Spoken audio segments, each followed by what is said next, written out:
Hi everybody and welcome to week 17 with baby number 2. Let's just talk about what's been going on this week. First off, my weight. I am definitely starting to put on weight. I just weighed myself like 2 minutes ago and I weigh 65 kg. That would be 143 pounds. I'm happy with this weight and I'm sure it's going to increase steadily as we go because let me tell you, I have been eating. Oh God. Baby is the size of a turnip. I like turnips. I think that's very sweet. Basically, the baby could fit into my open hand, so it's getting bigger. Fun fact is that the baby is starting to plump up, starting to get a little bit more chunky in there. And also, apparently by the end of the week, they're going to have their own unique set of fingerprints and footprints.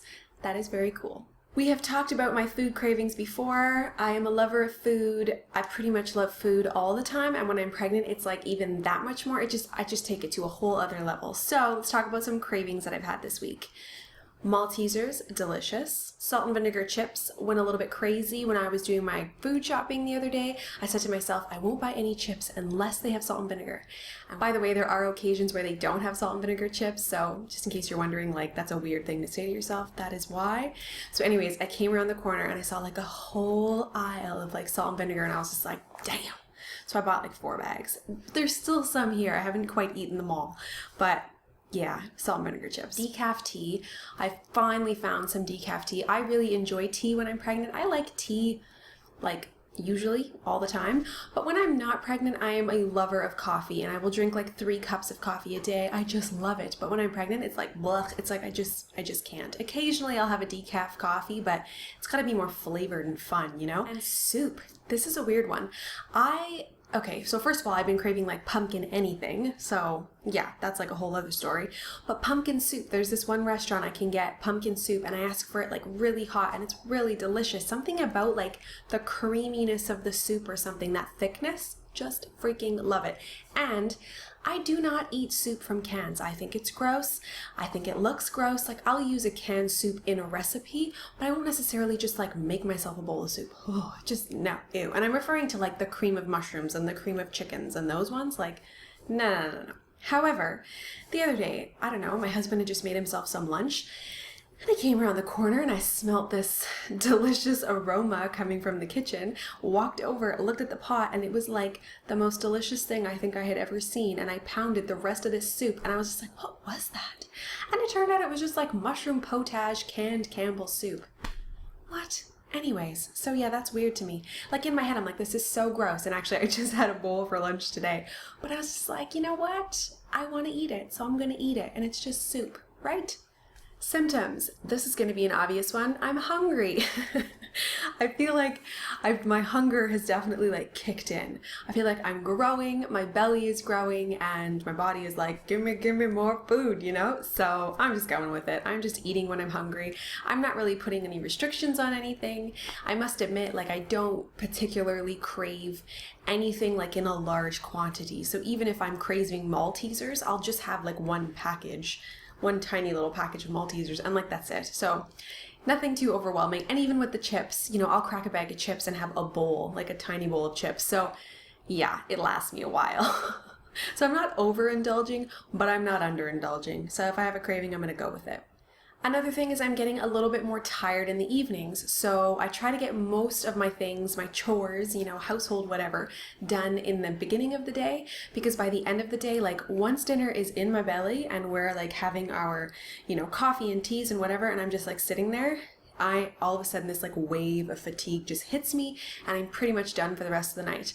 So that said, I've been falling asleep a lot of the time when I'm putting Esme down. Kind of irritates me a little bit because as much as I know my body needs to sleep and it's good to get rest, you know, occasionally I like to have that downtime with my husband and just chat about our days or just veg out in front of the TV, like without having a little toddler coming and needing your attention and things. So in that sense, I'm kind of missing those times, but then again, I know I'm tired, so it's all for the greater good. Random little stuff that's happened this week that kind of gave me a giggle. I was nursing Esme to sleep and I don't know what happened. Somehow, like my belly gets bigger at the end of the night, and so her little hand made it to my belly and she just started like tapping my belly like over and over while she was nursing, and I had to like hold back the laughter, and then she caught wind that I was laughing and she started laughing, so basically it was like a big giggle fest, but it just made me laugh.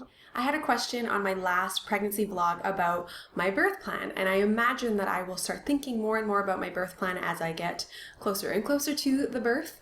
However, at this point in time, if you are aware of my first pregnancy, I ended up with a water birth turned emergency C-section.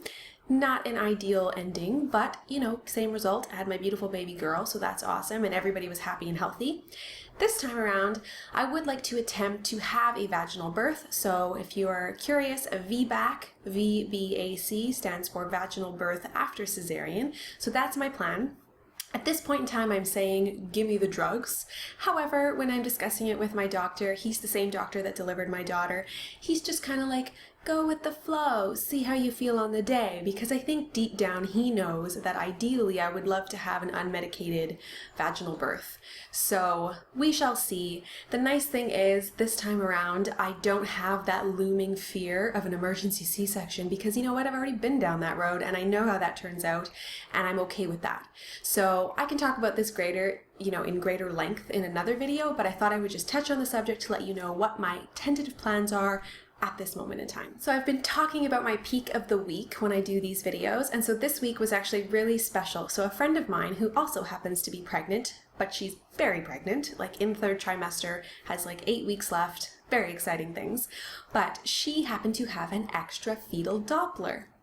Random. I guess she had misplaced the first one, and then when she got pregnant again, she wanted another one, so she ordered it and then obviously recovered the first one. So anyways, she gave me her fetal Doppler, and I never used this when I was pregnant with Esme, and I know that there's, you know, controversial articles about don't use it too often and not for very long and all the whole thing. Anyways, so she lent it to me and I was like really excited because we totally found the baby's heartbeat. Baby was lodged like on my lower right side. But it was very clear that it was the baby's heartbeat because it was like boom, boom, boom, boom, boom, boom, boom, boom, like really fast, and it's just so magical to hear that, and it's so interesting to be at home hearing it, because obviously we hear it when we go, you know, to our monthly visits to the doctor, but it's like you're in a different frame of mind, you're in a hospital setting, it's like, I don't know, you're not relaxed in your jammies laying on your bed. So it was really special, and Esme and my husband were in on it, and Esme kind of didn't really know what was going on. She just wanted to use the Doppler on Daddy to hear Daddy's heart, so whatever, she still had fun. But that was definitely the peak of my week. So I've been saying all along that I have these like inklings, these little mother's intuition, I guess you could say, that I feel like the baby is a boy. However, because I am hopefully, fingers crossed, baby is in the right position, going to find out tomorrow what this baby is, now I'm doubting myself. I'm like, maybe it's a girl. And lately I've been, you know, these Freudian slips or whatever they call them, I've been saying she. So I don't know what that's about. Mind you, I had a dream with Esme that she was a girl. And this was before I knew I was pregnant. And this time around, I haven't had any dreams about any babies, except the other day I had a dream that there was like this gender reveal or something. And somehow the earrings were going to be pink or blue. And when I opened the box, they were blue. So I don't know what that means, but either way, as you know, I am super excited whether it's a boy or a girl, but I will say that there's a part of me that would like to have a little boy because it would be fun to have one of each. Mind you, if it's a little girl, I am equally as excited because I don't know that dynamic. I don't know what it's like to have like two girls, one after the other. I have a brother and then I have a sister, but my sister and I have a big gap. We're like 10 years apart. So I don't know the dynamic of sisters that are close in age, and I'm a little bit nervous. It's just, of course, it's just one of the parts in your pregnancy where if you do decide to find out the sex of the baby, it's a really exciting time. So let me just get ready here and I will show you my baby bump for week 17.